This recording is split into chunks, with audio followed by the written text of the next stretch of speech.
This is the Reviewing Network Live, a weekly stream of consciousness recording session where I sit back with you folks out there, talk about some of the big news stories from the past week, and some other things I found that might be of amusement to you out there. I think you might get a kick out of it.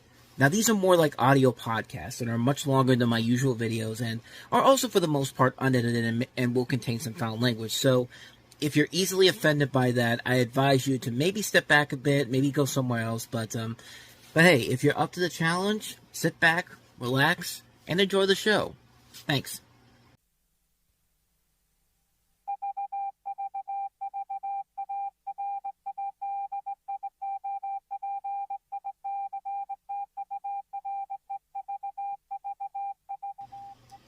And for the 29th time, we are live. Hello, everybody, and welcome to another episode of the Reviewing Network Live.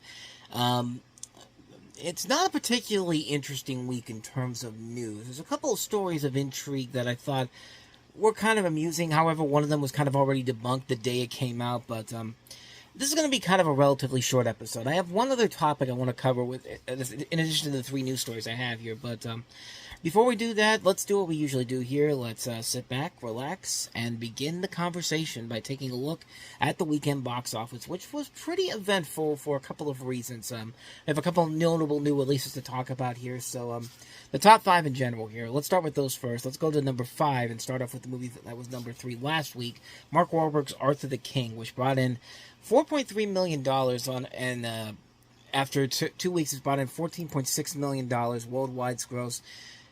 Barely making a minimum here, $14.7 million for this movie.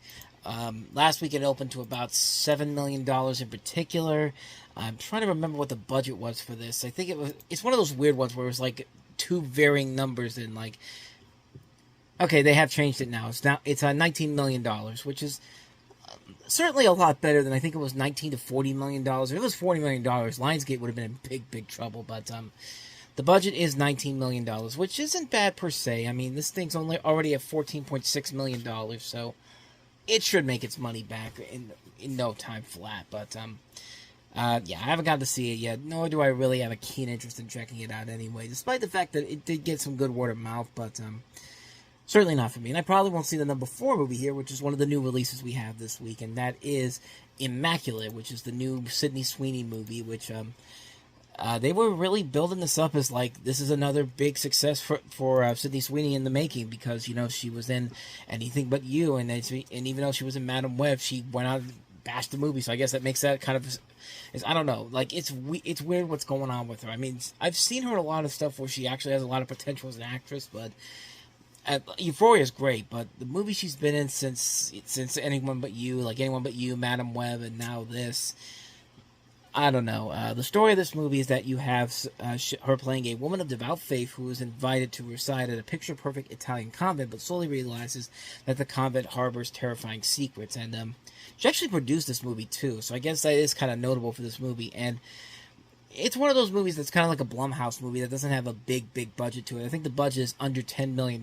It's not saying how much it is right now, but it did kind of look cheap overall, and the reviews for this have been kind of okay. Like, they haven't been the greatest overall. I mean, 73% in the old days used to be, hey, this is actually positively reviewed, but nowadays, just like, if you don't get over 90% or more, it's pretty much considered a flop considering Rotten Tomatoes standards, but then again, it's Rotten Tomatoes, but Metacritic has it at 56 out of 100, which is usually where you would go to, like I've been saying before, where you usually go to find out what the usual review, what the decent amount of the general public is going to say about it. And CinemaScore has it at a C, but then again, it's a horror movie, so it's not really going to appease a lot of people in terms of, like, you know, in terms of the general critics out there. But $5.3 million, I guess it is kind of considered a success considering the budget on it, which like I said, is under $10 million. So in a way, I guess it is kind of a success overall. And I don't know. I just don't have a real interest on seeing this movie, honestly. It did kind of look bad from the trailers, but I don't know. Maybe one day I'll check it out if I have to find some movies to watch for the end of the year list. But yeah, I have no real interest in checking it out right now. But Immaculate's number 4.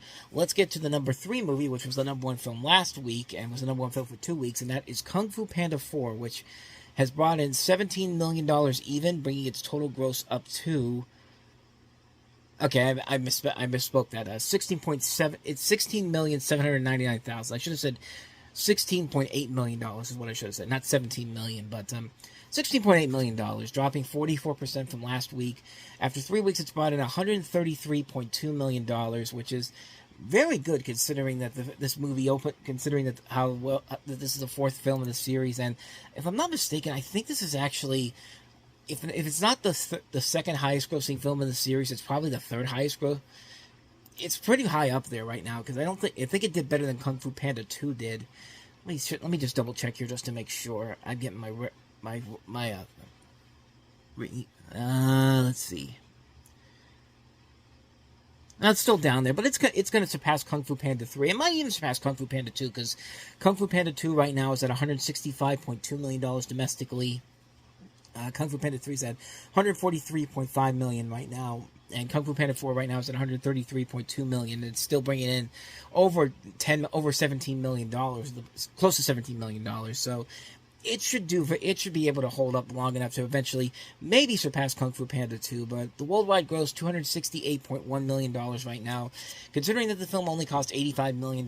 That's a win for DreamWorks, so they're pretty okay with that. But let's go ahead and move on to number 2, which is the movie that surpassed Kung Fu Panda 4 this week after being outbeaten by the last 2 weeks, Dune Part 2, which is still hanging in there, still doing very well, $17.6 million, only dropping 38% from last week, bringing its gross to $233.4 million after 4 weeks. Worldwide, it's up to $574 million. Massive success for that one. And, well, rightfully so. It definitely deserves every penny it gets. But, so let's get to the number 1 movie this week. And this is a very interesting number 1 movie. I think everyone knew what it was going to be. It's Ghostbusters Frozen Empire, which is actually now the second highest grossing opening weekend in the series. And, you keep forgetting that Ghostbusters, the 2016 version, actually made more money in its opening weekend than the other movies did, because I think Ghostbusters 2016 is at $47 million, if I'm not mistaken. Let me double check here just to make sure. I think it was around $47 million. Let's see. That's close, $46 million in its opening weekend, and this one brought in $45.2 million, which is pretty good numbers. It's actually right there with what Ghostbusters Afterlife made when that opened up back in November of 2021. This time the budget on this one's a little bit bigger. It's at $100 million compared to I think it was $75 million from the first movie, and the worldwide gross so far is up to $61.6 million, which this should make its money back easily. But the big thing about this movie was the critical reviews. The reviews that all said that the movie did not get the best reviews overall. It got a B+ on CinemaScore, which is usually not a good sign for the longevity of the film in terms of where it stands from here. But the good news is it has Easter weekend coming up. It has the benefit of what Ghostbusters Afterlife had 3 years ago when it opened on the week before Thanksgiving, and was able to keep the business coming in even after the holiday came through. But I mean, I know I'm one of the people that really like this movie. I know it's not a great film overall. It definitely has a lot more flaws in this one, and it's definitely down there with some of the lesser Ghostbuster movies. But honestly, there are no real bad Ghostbusters movies. I'm looking at these once again. Like, all the Ghostbusters movies are not bad movies. Ghostbusters and Ghostbusters Afterlife are like the peak. But Ghostbusters 2, the 2016 one, and Frozen Empire are all fun movies. Like, that's the great thing about these movies. They're all fun in their own unique way. And, you know, I think a lot of people I don't know what people were expecting with this movie, but I think the hardcore Ghostbusters fans will get a kick out of it. I think they'll find a lot about it to enjoy, even though there are a lot of things about it that don't work overall. I talked about it in my review for it, that the story is all over the place, and there's a lot of subplots that don't make sense or don't get resolved at all. Like, they're kind of just pointlessly thrown in there. But yeah, this movie did help the Ghostbusters franchise pass $1 billion worldwide. So that was something interesting, because it's barely over $1 billion right now. $1,081,619 as I'm looking right here on Wikipedia right now with the worldwide gross for this. And yeah, it's like I said, it's not a bad movie. I mean, it's definitely a very flawed film. It's definitely one of the lesser movies of the series, no question about it. But with that said, though, there are still a lot of things about this movie to admire about it. There are a lot of fun factors to it, and if you're really like these Ghostbusters movies, if you're like a hardcore Ghostbusters fan, I think you can definitely get a kick out of it. I certainly enjoyed it. I had the benefit of going into it with maybe a little bit lesser expectations than I thought I would because of how much I love the first movie and how much I was looking forward to this, and then those first reviews dropped. So I think that's kind of the way I'm kind of going through this now. Like, anytime a movie I'm really looking forward to is going in with bad reviews, just gotta lower my expectations a little bit, and hopefully I come out of it saying that, it's not as bad as everyone says it is, and it's not as bad as everyone says it is with this movie. Frozen Empire is still a very solid film. I think it is a very entertaining film, a very fun film overall. I really enjoy it. I think it's a ton of fun. I know I'm going to be one of those few people out there that goes against the grain, but I still really enjoyed the movie, and so take that for what you will. But there was a couple of other new releases of noteworthiness to talk about. Luca kind of was re-released this weekend and kind of fell into the same opening area that Turning Red and Soul ended up opening up at $550,000. So I don't know how Disney really feels about that, but hey, they had something out there in between these dry months that they had before they get to the summer blockbusters with Planet of the Apes, Inside Out 2, Deadpool and Wolverine. They'll be fine by the summertime. But the other new release that came out this weekend that everyone was talking about was Late Night with the Devil, which opened at number 6 this weekend, bringing in $2.8 million. And this is funny because on Variety, if you go look up the box office on here and they talk about this, IFC Films, the company that put this out, is reporting a $666,666 is gross on Sunday. 666, the sign of the devil, yada yada yada. Because this movie is about, it's literally called Late Night with the Devil, and I don't know if that's actually what happened. I don't know if IFC's just screwing around with everybody, but movie looked like it was something really, really cool. It's basically a live TV broadcast in 1977, which goes horribly wrong, unleashing evil into the nation's living room. Basically, this late-night talk show host is bringing on these people to have a live execution. Exorcism. A purposely possessed girl onto the show in an attempt to boost ratings, and of course, chaos ensues from it. And there were some criticisms going into this, mostly about the fact that they used artificial intelligence in several cutscenes, which were not in the original version that they showed at South by Southwest. And there was actually people calling for a boycott of the movie in particular. And the directors at this came out and said that they had to work tirelessly to get the film's 70s aesthetic we'd already imagined, and they experimented with AI for basically 3 still images, like how Johnny Carson had those little bumpers at the end, is in the commercial breaks during the Tonight Show, where it's just like more to come, and you have this picture there, kind of like that. And they basically admitted that they used AI for that, and they're very brief interstitials, and AI is a heavily controversial topic, of course, but the fact that people were not going to go see this movie and boycott it because of 3 spots of AI generated art, just like this isn't like Secret Invasion, where they literally have to where they're literally using the thing that the studios are trying to fight the actors with, back when the strikes happened for the intro. That this isn't that at all. I think it's just from what I've seen from it, the little clips I've seen from it, it's just like, it really is not that big of a deal. It's not as big of a deal as people make it out to be. But I still think this movie is something that looks really, really cool. I can't wait to eventually check this movie out when it eventually hits streaming and eventually hits Blu-ray. But I'm definitely looking forward to checking this one out for sure. So, but Late Night with the Devil did pretty well. Like I said, brought in $2.8 million. Budget for this had to be really, really low. I mean, I can't see this having a huge budget to it. It's an IFC Films film. So that's this weekend's new releases, and of course, all the buzz will be for next week: Godzilla x Kong, the new Empires, and which seems to do pretty well. So definitely looking forward to checking that one out for sure next week. So and like I said, I think that's going to be big next week. So that's the weekend box office. So let's go ahead and run through these news stories real quickly. We can be really brief on these.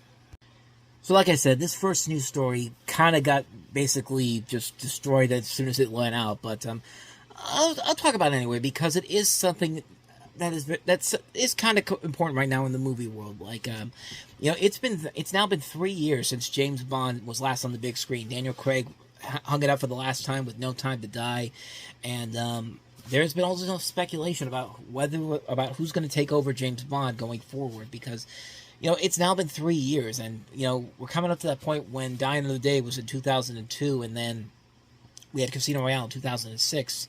So that 4-year gap now, and now we're heading into that area where I think sooner rather than later we're going to find out who the new James Bond is. Well, this week the there was a story put out. I have the article here from the Associated Press. They weren't the one that reported this, but there was a report out there that Aaron Taylor Johnson from Kick-Ass, from Avengers: Age of Ultron, soon to be seen in Kraven the Hunter, and then also in The Fall Guy, is the latest actor reportedly offered a license to kill and succeed Daniel Craig as the new James Bond. And I'm reading the story off the Associated Press here. Like I said, they weren't the ones that broke the story, but this is the first article that I saw. The kick-ass stranger is no stranger to action movies, and at 33 is a good age to join the franchise, as producers likely want a 10-year commitment to the role. Since Craig announced that he was hanging up his tuxedo after 5 outings as 007, the last being No Time to Die in 2021, there's been frenzied speculation over which actor will take the coveted role. Bond producers have not commented on the Taylor Johnson rumors. Speculation about the next Bond is a frequent subject, sometimes even before the job is available, leading British actors to adapt various strategies and responses when the topic comes up. One of the foremost names in the frame over the past few years had been Idris Elba, though producer Barbara Broccoli said in 2022 that Lucifer star himself had ruled himself out.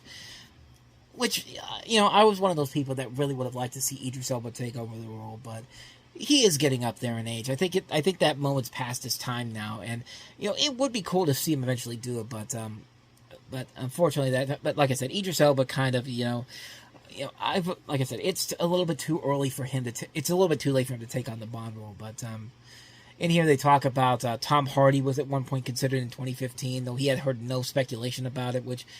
Well, Tom Hardy could be a good option. Luke Evans was also considered an option, but he felt like his dream of playing Bond had slipped away.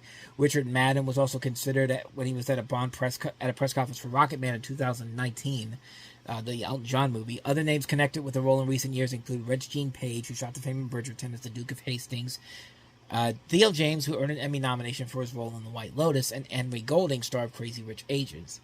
Anytime Golding has appeared on the red carpet wearing a tuxedo, rumors swirled around him being the next James Bond. He remains tight-lipped, though. It's a cultural icon, that's all I can say, and that's where the article ends. And some good choices there, too. Regina Page, I've seen him in Dungeons and Dragons. I think the recent Dungeons and Dragons movie, I think he's pretty good. Theo James can be a decent actor. Henry Golding, I've seen a lot of good stuff, too. If I'm being honest, the one person I can think of is if they want to really do James Bond again, which obviously they're going to do again. I should need to say, are they going to do it again? But I don't know if I'd cast Aaron Taylor Johnson. I'd say start young. Do something like, that James Bond animated show they did back in the 1990s, James Bond Jr., where it was James Bond in his first couple of years in the. It was like a high school where all of his villains apparently were there too. It was a corny show, but it was a fun concept overall. James Bond Jr., like I said, it was a show where he attended prep school, and he eventually would be friends with the grandson of IQ. Gord there was Felix, the son of Felix Leiter. They had this organization called Scum. It was like a Spectre-like organization, and it was a weird show. It ran for years. It ran for 1 year, but if you're gonna I wanted them to do something similar to that. Get a younger actor to do it. And I don't think there's any better actor right now who could possibly play that role than maybe Timothée Chalamet from Dune and Wonka. I mean, if they go that direction, I would say definitely see if they can get him to do it, because he's a rising actor. The couple movies he's been in, I haven't been too fond of, but I think he is overall a pretty good actor, and I think he can fit that role pretty well if they want to really go in that direction. But like I said, this story about Aaron Taylor Johnson kind of got debunked almost quickly because, I think they even, all the rumors basically got shot down now, which either means one of two things. One, it's definitely happening and they're not telling anybody, or two, it really is not happening. And actually, I've got the story here from E! News, where they from Vanity Fair, I should say, where they got this from E! News, basically saying that Aaron Taylor Johnson has not been offered the role of James Bond, ... yet. If you're in line to pay James Bond, stay in line. Despite reports to the contrary, Aaron Taylor Johnson has not been offered the highly sought-after gig to replace Daniel Craig as 007, at least not just yet. The rumor mill started churning Tuesday after a report from The Sun claimed that the Bullet Train actor had been formally offered the role of James Bond and that he would sign a contract this week. A source allegedly told the British outlet that Bond is Aaron's job should he wish to accept it. The formal offer is on the table and they are waiting to hear back. However, according to E! News, that's not exactly true. Per E!, a source with knowledge says that Taylor Johnson has not been offered the Bond role, but while there may not be an official offer on the table, E! teases the opportunity that may be in front of Aaron soon, reporting that Bond producer Barbara Broccoli has previously suggested the next era of the Bond franchise is expected to begin filming at some point this year. So yeah, like I said, it looks like it's going to be either what it's going to come down to, this is just speculation right now. He may get a chance to play James Bond, or maybe not. Maybe they will go with someone else. But I don't think Aaron Taylor Johnson would be a bad choice per se. But like I said, I would like to see him go in a direction like James Bond Jr., where you have Timothée Chalamet as a young James Bond, and that way you can keep him around for as long as you want, and it won't get really tiresome to see him in the same role, like what happened with Roger Moore, when he was getting up there in age. I think Timothée Chalamet right now is still in his 20s, if I'm not mistaken. Yeah, he turns 30 next year, but like I said, I think that's probably a good opportunity for him. I think he should definitely be considered for the role of James Bond. But once again, we will wait to see what happens there. Just wanted to bring that story up here. Like I said, it got debunked pretty quickly, but I felt like it was necessary to bring up because we are getting to that point now where we should know sooner rather than later who the next James Bond's going to be. So with that said, let's go ahead and move on to our next story. So remember when that news came out that Genndy Tartakovsky was working on an animated Popeye movie for Sony, and then Sony decided, screw that, we want to make an emoji movie, and so that project went away, and then there was the possibility that there was going to be another opportunity for that to get made. Well, that movie is getting made as a live-action film that has no connection to the Genndy Tartakovsky animated stuff, so yeah, the story came out this week. This is from Variety, that Popeye is getting another movie, a live-action film in development from Sherman Entertainment and King Features.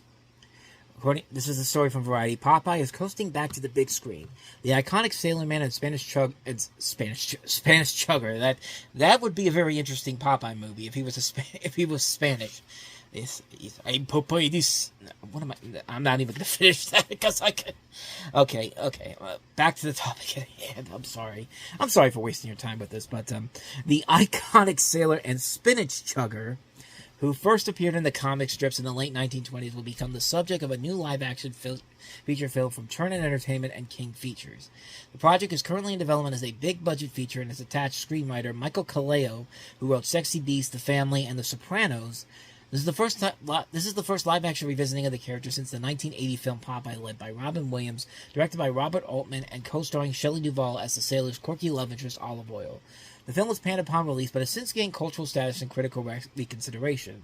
It was also profitably released by Paramount Pictures at a $20 million budget, before grossing roughly $60 million worldwide. It's a great movie, by the way. If you haven't seen it, by all means, check it out. It's Robin Williams' first leading role. It's worth it. And they mentioned this because this year is the 95th anniversary of Popeye, and it'd be interesting to see what a Popeye movie would be like nowadays. But I think we all want to see what Genndy Tartakovsky's movie would have been like. I think that movie could have been really amazing. The test reel that came out a couple years ago really looked impressive and really looked incredible, and I couldn't believe that nobody wanted to make that movie. For some reason, they thought that film was just. There's no way that could be profitable nowadays. But are you kidding me? Genndy Tartakovsky has been kind of a success the last couple of years. If you haven't found that animated test reel that came out a couple of years ago, I advise you to go check that out because that still looks incredible, even to this day. And the fact that movie's never going to get made and they're going to do another live-action film is a little bit disappointing, but, if they do it in the same style that they did the Barbie movie, I think this could work out very well. They get a good actor. If they do something similar to what they did with something like Barbie, or even going back to, Dick Tracy, these extravagant productions, then maybe this could actually be something really, really good, but that's kind of a quick one there on Popeye, so let's go ahead and move on to the next story I have here. So the last story we have here is that apparently the Neverending Story is going to continue to live up to that title, because it was announced this week by Variety. They were the only one that really posted the story that the Neverending Story is being revived thanks to a new partnership between Michael Ende Productions and prestige tastemakers Seesaw Films, bringing the world of Fantasia back to cinemas over multiple live-action films. The news brings to an end the race for one of the most hottest fantasy properties yet to be tapped for modern audiences. Variety hears that Ende's estate had been fielding interest from across the globe over the last few years, including from studios and streamers. Seesaw, no stranger to adapting well-known literature for screen, having been behind features including Lion and the Power of the Dog, and recent TV hits Heartstopper and Slow Horses, has now teamed up with Michael Ende Productions to develop and produce the new films.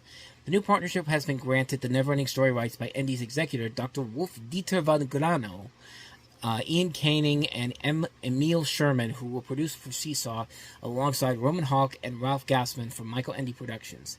First published in 1979, The Neverending Story became a bestseller in Germany and will be translated into 45 languages, selling millions of copies worldwide.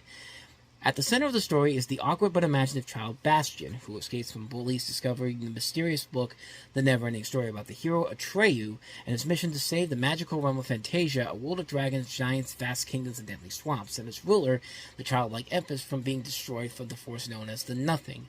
But the more he reads, the more Bastian realizes he's not simply an uninvolved spectator, and soon finds himself transported into Fantasia himself, flying atop the luck dragon Falkor. Of course, The Neverending Story was turned into a wonderfully well-made adaptation by Wolfgang Petersen, who had just come off of Das Boot back in 1984, which is a classic that still holds up to this day. In fact, I think it was just on TV today on Cartoon Network for Acme Night. I think it was on again this week, if I'm not mistaken. But it's a classic movie, man. It's just one of those fantastic films that just... You don't really notice it in the beginning when you watch it for the first time, but watching it nowadays, it's just like... It's a movie that still holds up well over time. It's a film that just still holds up on so many different levels. And you know, like, you would think that a movie like this would have just as much of an important legacy as it does today, which it still does, but it's weird because this movie has never gotten a properly put together 4K release. There's never been a 4K version of this, which I'm assuming is going to change this year because it is the 40th anniversary of that film. And even the Blu-ray release that came out over 10 years ago was kind of seen by a lot of people as an inferior copy of the movie. It wasn't given the best transfer, and you gotta wonder, like, why is there not a pristine high definition version available to own on physical media? There probably is one on streaming and the one on Cartoon Network, but it's weird that there isn't a proper release on 4K and Blu-ray. And like I said, I feel like there's going to be one for the 40th anniversary. There should be one for the 40th anniversary, But a modern-day adaptation of The Neverending Story, news of its return to screen lands during something of a renaissance for 80s nostalgia, led by shows such as Stranger Things. It was actually Stranger Things that saw The Neverending Story recently back in the headlines as Mordor's famed synth theme from the first feature adaptation, a film famously disavowed for deviating too far from its original story. But then again, whenever an author says that a movie devoided away from their original film and didn't like it, it usually turns out to be a good movie. Stanley Kubrick's The Shining being performed on the show and subsequently going viral again. So, yeah, it would be nice to have a really good Neverending Story movie and make us completely forget about the two sequels that came out afterwards, Neverending Story 2 and the one with the kid from Free Willy and Jack Black, that one is the worst one of them all. Neverending Story 2 was at least trying to capture the magic of the first movie again.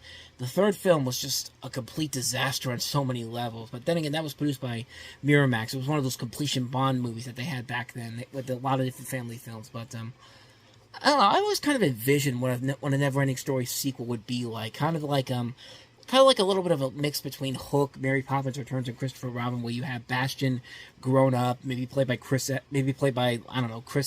for some reason, Chris Evans, I feel like could have been a guy that they could have gotten for that, but I feel like something like that probably was maybe thought around, maybe if it wasn't, I probably gave Warner Brothers an idea to do that, but then again, it's David Zaslav. David Zaslav will probably just see that idea, greenlight it, and then write it off as a tax write-off. But I don't know. I was thinking about that a while ago and thinking, you know, if they did something similar to Hook with the Neverending Story, have it take place 40 years after the original movie, and maybe get somebody like Chris Evans to play an older Bastian, not a young Bastian. That would be That would be very, very unusual if that would be the case. But an older Bastion, I don't know. I think that probably could have worked if you got a right director. If you maybe got somebody like a Paul King who did Paddington, just did Wonka, maybe you could have made that work. But I don't know. I'm curious to see what they do with these new movies here. I feel like the Neverending Story is something that deserves to get a renaissance for a new generation, so people can experience the original film for what it really is, a really great masterpiece of a movie, a really fun film, with still one of the most delightfully fun endings ever. Like that ending when, you know, Bastion and Falcor are going into the city and going after the bullies, and you see everybody just cowering in fear. It's just like, that's such a great moment. Yeah, the effects look pretty cheesy and pretty corny, but there is a lot of fun watching Bastion get his revenge on these little bastards that's been getting all over him throughout the course of the movie. It's just like, that's a great moment, man. If these new movies can capture that same magic, I mean, we could be in for a real treat if this actually turns out to be as good as I think it could be. But just depends on who they get to do it. So that's, like I said, not a busy news week in particular. I had to really scramble to find some stories to talk about, so I have one thing in particular that I want to delve into here, but let's get to that. Let's flash back to 2016 and talk about the Ghostbusters reboot with with Kristen Wiig, Kate McKinnon, Melissa McCarthy, and Leslie Jones. So, of course, this week we had Ghostbusters Frozen Empire come out. It's the 40th anniversary of the original Ghostbusters movie, and everyone's excited about the Ghostbusters again because, of course, it is the 40th anniversary. It's the first Ghostbusters movie done after Ivan Reitman's passing, and it made me go back to the 2016 movie. And I think a lot of us remember when that movie was coming out and they were first announcing that movie. It was the first project they announced after Harold Ramis passed away, because they had been talking about doing a third Ghostbusters film all the way back since Ghostbusters 2 in 1989. And by 2010, it looked like they were finally getting ready to finally do it. There was a lot of opportunity. There was a lot of belief that it was indeed going to happen. And then Harold Ramis passed away, and that just kind of completely ruined the whole plan that they had going forward here. But I mean, we still got technically a third Ghostbusters movie before we even got Ghostbusters Afterlife with the Ghostbusters video game that came out in 2009, which is really good. I had the 4K remaster of it, and it is still a very fun game. Seeing all the people from the original, from all the four main Ghostbusters back again, and it's a great game. If you haven't gone and played it, go ahead and check that out. But of course, this reboot was actually announced after Harold Ramis passed away, so they decided to basically announce it with a female-led cast, and they got Paul Feig, who had had success with a couple of female-led movies up to this point. He did Bridesmaids, which was one of the big breakout hits of the decade of the 2010s. He had the Heat. Good Lord, the Heat, which a lot of people liked. I'm not one of those people. I actually thought it was kind of overrated, honestly. But I liked Spy a lot. Spy was one of those ones that was like, that's a really funny movie. It's one of the few Melissa McCarthy-led movies that I thought was really funny. And so after that, I was really excited to see what he'd do with Ghostbusters, because he's got a good rapport. He's got a good rapport with the movies he had done beforehand, and he has a lot of good talent behind him. I mean, Melissa McCarthy can be really funny if you give her some good material to work with. I mean, she's really good on Mike and Molly. You got Kristen Wiig and Kate McKinnon and Leslie Jones from Saturday Night Live. I mean, the pieces are definitely there for something really good. And so the movie finally came out, and they first announced a trailer for it, and basically the backlash was early and quickly. There was a lot of polarizing responses because of the fact that it was a female-led cast, and of course the controversy that still exists to this very day with the whole thing about, you can't do Ghostbusters with females on it. It's like, the misogyny, all that type of stuff, yada yada. It's just like, honestly, I did not mind it at all. But then again, I am very much I'm very open-minded to pretty much anything. Probably the most surprising thing about the movie was the build-up to this was that James Rolfe, who is the Angry Video Game Nerd, that was a big Ghostbusters fan, still is a big Ghostbusters fan, basically said in one of his videos that he decided he would not review the film and disliked how it was based in a new universe with no continuity from the previous films. And people lost their shit at him because, how could you not watch it? How can you not watch this movie? It's just like...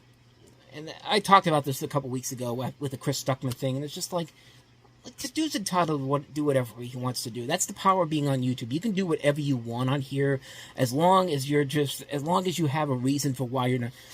As long as you can, like, I'm trying to figure out what I want to say here, but like you have the free will to do whatever you want on YouTube. If you don't want to review a movie, you don't have to review it. I mean, it's simple as that. Like, it's really just, hey, if you don't want to review it, don't review it. I mean, it's like with Chris Stuckman with Madam Web. Like, he didn't want to review Madam Web. Like, I mean, you can't. I mean, even if you don't agree with what he has to say about the reason why he did it, he should be entitled to do whatever he wants with it. Just like I should be entitled to say what I want to say about Zack Snyder's Justice League. I said I never wanted to watch that movie. I've still never watched that movie, and I never plan on watching that movie because I don't want to watch a movie that was made basically because some people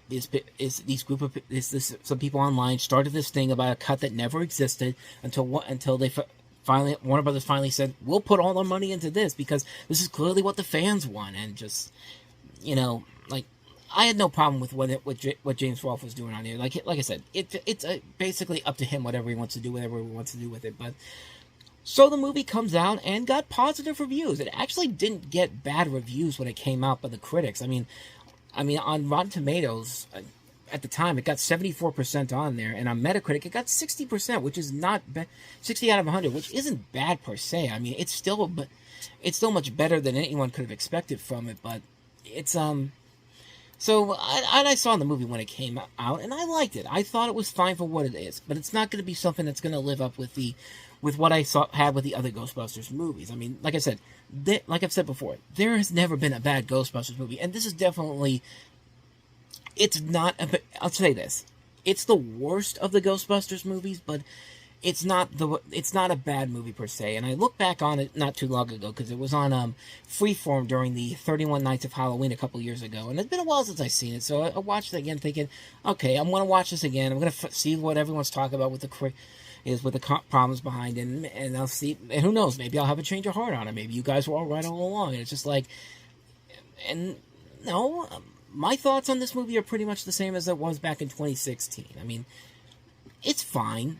Like, the basic story of this movie is basically the same plot as the first film. It's a modernized version of the first film where you have a ghost invasion of Manhattan and you have these two paranormal enthusiasts, Aaron Gilbert and Abby Yates, played by Kristen Wiig and Melissa McCarthy, a nuclear engineer played by Kate McKinnon, and a subway worker played by Leslie Jones, who band together to stop the otherworldly threat.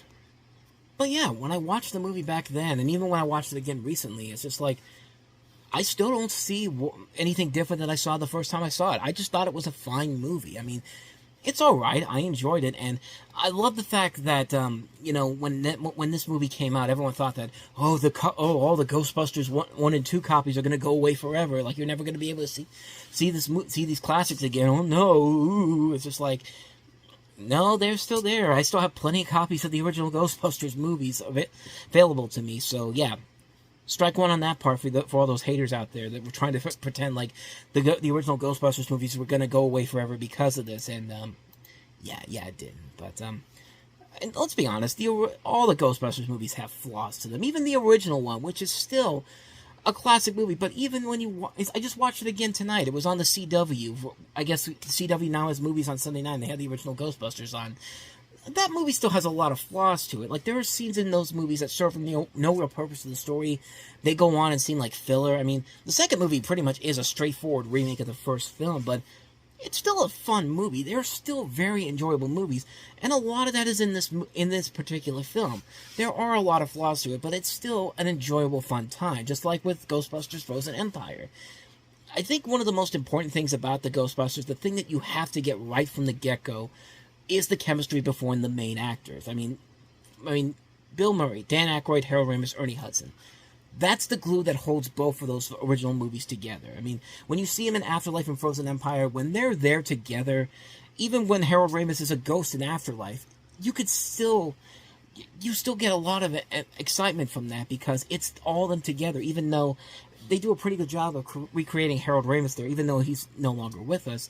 But so Melissa McCarthy, Kristen Wiig, Kate McKinnon, and Leslie Jones, they've got big shoes to fill when it comes to that aspect, and I thought they did a pretty good job with it. I thought they got enough chemistry there for it to work. They probably would not have been my first choice for the cast. If you really wanted me to really pick who I would have picked for this, I would have probably picked some of these other names that were very well known back then, like, you know, Jennifer Lawrence, I mean, Allison Brie, Anna Kendrick, Abby Elliott, Cecily Strong, who was in this movie, you know, Kerry Washington. Those would probably be my personal choices with it. And I think the two that really did stick out of this movie and the strongest parts the most were Kate McKinnon, who I thought was really good and really was the breakout star of the thing, and Leslie Jones, who everyone was thinking that she was going to be like the loud black woman in this movie, and she is, but it's never to a point where it gets super annoying or super cringy. And those two really were the best things about the movie. But I like that everyone had their own funny moment to them. I thought there was a lot there that I liked about the four main leads as a whole. They got a really good cast in this movie too. Chris Lyons, I think, has some of the best lines in the movie. And this was back around that time when they were trying to decide what Chris Hemsworth could be like post-Thor. Could he be an action star? Could he be both a comedic star as well? And this was actually the second time he'd been highlighted in an 80s comedy remake, the other one being the infamous Vacation remake that came out the year before this. But the action sequences I thought were very cool. I thought they did a very good job of giving these ghosts, these really cool visual appeal to them. And they looks like something that you would see out of a Ghostbusters movie. Like, the whole thing where the bad guy of the movie unleashes his evil plan, turns the city into New York in 1976, and you see the city as it was in 76 with all the 70s references. And it's a cool concept for your climax. And the action is very well done here. I mean, compare that to what Batman v Superman was like back around that same time. There was no way to tell what the hell was going on in that movie, but in this movie, you could tell what's going on there. And I even like the idea of them finding their own logo. Like, the bad guy basically says, basically turns into the Ghostbusters logo, the ghost from the logo, and it's like, you know what? That's a cool idea, having them fight their own logo. And granted, it's essentially the Stay Puft Marshmallow Man from the first film, which is funny because he's in this as well. But it's still a cool concept, and I thought it was done very well for the most part. There are a lot of things about the movie that actually are very fun. But there are definitely a lot of things about the movie that aren't as fun. But let's get to the complaints about the film that I personally had with it, watching it again. It's just, like, as good as the casting in the movie is, the biggest misstep in casting is, of all things, Cecily Strong. Like, Cecily Strong is brilliant on Saturday Night Live. I've seen her in a ton of things where she's been really funny. She's kind of like the female equivalent to somebody like a Phil Hartman. Like, when you watch her, you could definitely tell she took a lot of influence from him. And, like, the mayor's played very well by Andy Garcia, and I thought Strong could easily have some good lines in this, but she's just kind of forced into this, and her lines are not really that clever or funny whatsoever. She's just kind of there to just be there. It's like there's nothing really special about her being in this particular movie, and it just feels like, wow, you wasted a golden opportunity not having her be something really funny in this. And speaking of casting, they do bring in the cameos from the original Ghostbusters people in here. I mean, they're fine for what they are. They're not really terrible, but there's nothing really about them that you get the sense that they're doing anything that has real reasoning for them to be there, except to just be there. Like, you know, like, probably the most infamous thing about this movie to me was Bill Murray playing a famous debunker in this, and you think he's going to be kind of like the Walter Peck of the movie, but, you know, there was a funny thing about how Bill Murray, he said he would only agree to a Ghostbusters sequel if they kill him off, and sure enough, what did they do here? They just kill him off, and he's never heard from again. It's just like, hey, thanks for coming by. I mean, like, it's nice to know that you said no to this for so many years, and now you finally agreed to it, and then this happens, and it's just like, it just feels really pointless. Like, why was he even in there? Like, a lot of the cameos feel like that. Dan Aykroyd is in here as a taxi cab driver. Ernie Hudson shows up in here. Sigourney Weaver and Annie Potts are okay, but there's nothing spectacular about it. Which, funny enough, Ernie Hudson actually did talk about this movie is just today. He talking badly about it. He spoke out about it, even though he has a cameo in this, and it's not really set up as if he's Winston Zeddemore in this movie, but I have the story right here. I'm just cutting away from the review for a second here, but I should bring this up since I'm talking about it. But yeah, basically he was asked about the 2016 remake, and he basically said that he liked the actors, and he didn't think the finished project resonated with the fans. Fans weren't really invested in the story and the characters, and I think it was disappointing. I enjoyed the movie, but I think it wasn't what fans hoped for. Hudson had a brief cameo in the film as an unrelated character, but he said that his main issue with the film was rebooting an existing franchise. look, I'm a fan of Paul Feig, so I have nothing negative about him to say, other than I just don't quite understand why you do a reboot. You know what I mean? Just make another movie, and nothing too spectacular there. But I just thought that was something I should bring up here while talking about this. But I mean, he does make a good point. I mean, he does make a good point about why they needed to reboot this. I mean, especially considering that Harold Ramis had just died a couple years after that movie came out. So, but lo and behold, he's in this new film. He's in the last film that came out. So, I guess all is right with the world there. But the male characters in this movie are not written well at all. They're either written as evil, stupid, one-sided, or just plain dumb. Like, I get that this is a female Ghostbusters movie, but it would be nice to at least have one male character that was written like a normal person, and nobody is written that way whatsoever. Like, I do not get the direction they were going for with that one here. And the references to the original movies are okay, but then you have some that just feel like they're forced in. Like, there's a part in the movie where McKinnon's character Proton Pack says 1984 on it. Get it? Because the original film was released in 1984. And yeah, that wasn't really all that clever. There's parts in this where they're trying to force the references in there that aren't really all that clever. In the credits, they twice make references to the original movie. In the new Ghost Trap, there's a computer saying, recent interactions, D. Barrett and V. Clortho, like in references to Dana Barrett and Vince Clortho from the first movie. And in the final post-credits scene, it's setting up like Leslie Jones is listening to a ghost encounter and asks the girls, what's Zool? Not only making a reference to a monster in the first movie, but also teasing him for the possible sequel that never really came to be.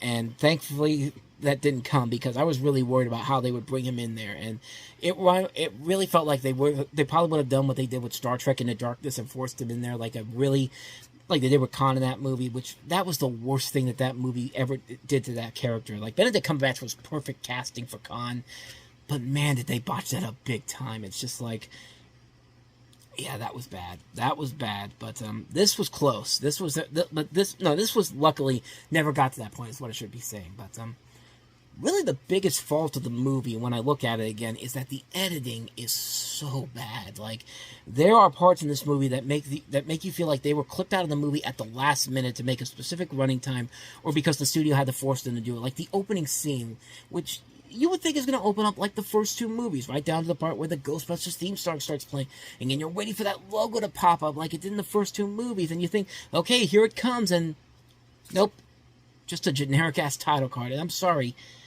you couldn't even follow in the spirit of the original movies and give us an intro similar to the first two films. Like, how do you miss the point of that so much? Like, Afterlife and Frozen Empire at least knew it had to open the same way the first two Ghostbusters movies did. They even end the movies the same way they open the movies up, like bookending it. Like, that's perfect. Like, in this movie, I don't get why they didn't do that. I mean, maybe to try to do something different, but like, if you're gonna go to that effort to go take every part of that opening and do something like that, go all the way through it. Don't half-ass your way out of it in the last third of it, in the last act. Like, that's something that's just like, that's despicable what they did. But the worst editing moment of the movie comes towards the end of the second half, when the bad guy kills himself and the Ghostbusters are being, quote, fake arrested by Homeland Security.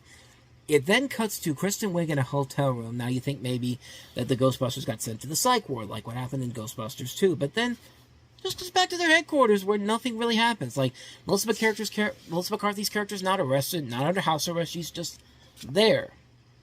So what happened? What was the point of the hotel scene? Like, there had to be scenes that were cut out of there, because it makes no sense to have that in there and not have it play any part of the movie whatsoever. And it's just like, what were they thinking when they were editing this together? That really is the worst thing about this whole movie, is the editing. And the editing in this movie is really the thing that kills it right from the get-go. Like, it's two editors, too. Like, and it just doesn't make any sense. Like, I feel like that was the wrong way to go with those editors there. But yeah, like I said, I still like this movie. It definitely has a lot of flaws to it, but it's fun. The actors work well together. The visuals can look really cool. There are elements of some good comedy, and the action is nicely done.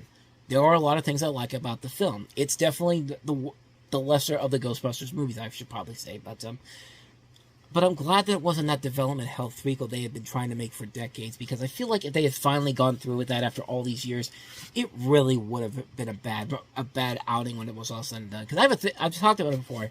I've got a thing with comedy sequels. If you're waiting over 4+ years, like especially 30+ years to do another movie, 9 times out of 10 it's not going to work out. Like with sequels in general, like I know we had Top Gun Maverick, and Top Gun Maverick was one of those few exceptions where it's just like it's been almost 40 years. How the hell could this movie be any good? And well, shit, it was actually a really good movie. But I'm glad they didn't go that route by doing that third movie now, because like if you were gonna do it in the early 90s, do it when you could still make a profit with the Ghostbusters series, but not now. And I'm glad that they eventually waited out after this movie came and went, and basically decided to do the Jason Reitman film Ghostbusters Afterlife, because it revitalized the franchise. It was a nice passing of the baton of the Ghostbusters characters from the old gang to the new gang. And I like Ghostbusters Frozen Empire, but I definitely can see what a lot of the flaws are with that film. And I can see a lot of people with the flaws with this movie, but it's still a fun movie. Like I said, it's probably my least favorite of the Ghostbusters movies in general, the more I think about it, because I think I said yesterday when I came out of the theater that Ghostbusters Frozen Empire was the least of my favorite of the series, but I moved that back up a little bit here, because I still think this one is the lesser of the 5 films, but I still enjoyed it. I still thought it was a fun movie for what it was. I had a good time watching it again. I think it still has the same impact it had when I first saw it out of there. I didn't come out of there hating it or loving it a lot and tell people, oh, you're wrong, this is actually a great film, or yeah, you guys are right, this is a terrible movie. No, it's a perfectly serviceable film. And I think people that can go into it not knowing what the Ghostbusters were, if you never saw the original films, I think they could go into it and see this and have a good time with it. Like, they're going into it just to see Kristen Wiig, Melissa McCarthy, Kate McKinnon, and Leslie Jones. I think they can definitely get a kick out of the movie on that level. But for me personally, it wasn't. It's still a movie that I still think is an okay film. It's not a great film. It's not a bad film. It's just a perfectly serviceable film for what it is. Take it for what you will, and you can have a good time with it. I mean, like I said, if you've never heard of the original Ghostbusters movies, you've never seen anything Ghostbusters prior to the 2016 film, I think you can still find a lot to admire about this movie in particular. So that's me defending Ghostbusters 2016. It's not as bad as I think people make it out to be. Just like how Ghostbusters Frozen Empire isn't as bad as people made it out to be. So with that said, let's go ahead and get on out of here by taking a look at some recommendations, and then we'll take it from there. So let's get to some recommendations for the week, and I think I can't really go into recommendations without talking about the big recommendation for this week, for the show that came out this week, and that is, of course, X-Men 97, which I already did a little review for over on the main channel, but I'm going to tell you guys, you should be watching X-Men 97. I mean, even if you never grew up with the original X-Men animated series, I know I didn't watch it when it first came out. I kind of had the same thing with Batman the Animated Series. I saw it later on down the road. But I'm glad I finally got around to seeing it, because it was a real fun show. Maybe not as good as Batman the Animated Series, absolutely not as good as Batman the Animated Series, but fun for what it is. So with X-Men 97, it feels like you haven't left that show. Like, that show ended in 1997, and it looks like it picks up right after that happened, and they did a very good job with that show. It's very well animated. It really does feel like the show never ended. Now, admittedly, it gets a little too choppy at times. That was one of the things I was really worried about going into this, because I had the same problems when I saw the trailer for it. When I saw the trailer for it, I was just kind of like, this is good animation, but it definitely looks like it's a little bit more choppier than the other show was. Like, I don't know, something was off about the way that show was being, the animation on that show was looking. Not to the point where it was bad or anything, but it definitely showed that it definitely was one of the things that was really bugging me about the trailer. And it did bug me at first, but then as the show went on, I did get used to it, and I did get used to the storylines they were setting up here. I like that they got a majority of the original cast back for this, and it's a real good show. It's definitely on the right foot, and it looks like they're doing something. They're doing a lot of things that are unique and different to it. Like, Magneto now runs the school, and even in the intro, which is still there from the original show, the first episode intro basically is the same cast of characters from the original show, except with the additions of Bishop and Morph. And in the second show, Professor X is out of there, and now it's Magneto, who's literally the first name you see in the credits. And I think that's a great way to open that up. And I'm really curious to see if that's going to be the trend. Like, there's going to be different intros every week, every episode for the show. So The new episodes come out on Wednesdays, but X-Men 97 on Disney Plus. If you haven't seen it, I highly recommend it. And this is usually the week where we get more of the big new releases than we're used to getting, since we're now kind of in this every other week pattern now with new releases. And there are some notable releases coming. The biggest one being the Iron Claw with Zac Efron and Jeremy Allen White from The Bear. Movie I didn't get to see in theaters, but I heard a lot of great things about it. And it's definitely one I really am curious to check out. Directed by Sean Durkin. And it follows the story of the Von Erichs, a dynasty of wrestlers who made a great impact on the sport from the 1960s to the present day. In addition, you have Lily James, Harrison Dickinson, Maura Tierney, Holt McCaney in here. I heard nothing but great things about this movie. I want to get a chance to see it. So hopefully I'll get a chance to see it down the road here. But that's one of the big new releases coming out. Good Burger 2 is getting a Blu-ray release this week, and also a DVD release. The sequel to obviously Good Burger, which came out on Nickelodeon back in November, and Paramount Plus. And I watched it and I was actually kind of surprised that it actually worked. Like, it definitely is. It does feel like a TV sequel to the 1997 big screen release. Like, it definitely feels like a lesser budgeted movie than the theatrical release did. But it's still fun, and you can tell that Keenan and Kel still have that great comedic chemistry that work together, and it still works very well here. I mean, it's still a fun movie for what it is, and you know, I'm really excited to see this, to see what this looks like on a Blu-ray release. I'm really curious to see how that works out. Wednesday, the complete first season comes out on DVD and Blu-ray this week. Amelie's getting a really cool-looking steelbook. I'm really looking for I'm really hoping I can find that somewhere. Let's see what else. I'm looking at the Blu-ray release schedule here. To Die For comes on a Criterion. Great Nicole Kidman movie, written by Buck Henry, and directed by Gus Van Sant. Fantastic movie, and I'm probably not going to get it now, but when the Criterion 50% off sale happens at Barnes & Noble, that's going to be one of my first pickups for sure. I really love that movie. Nicole Kidman's great in that film, and also has Joaquin Phoenix in it. But yeah, other than that, I'm not seeing anything else too significant here to bring up here, but those are the big new releases coming out this week on Blu-ray and some of the stuff on streaming that I talked about. So those are my recommendations for the week. So with that said, that's going to wrap this episode of the Reviewing Network Live up. Thank you so much for watching and listening. If you like what you see and you want to hear more of this, please go ahead and hit the like and subscribe button, and check out some of the other episodes we've done. Check out some of the other videos we do here on this channel too. So thank you guys for watching and listening, and I will see you guys next time. So thanks for listening, and thanks for watching. I'll see you guys next time, and until then, we are out.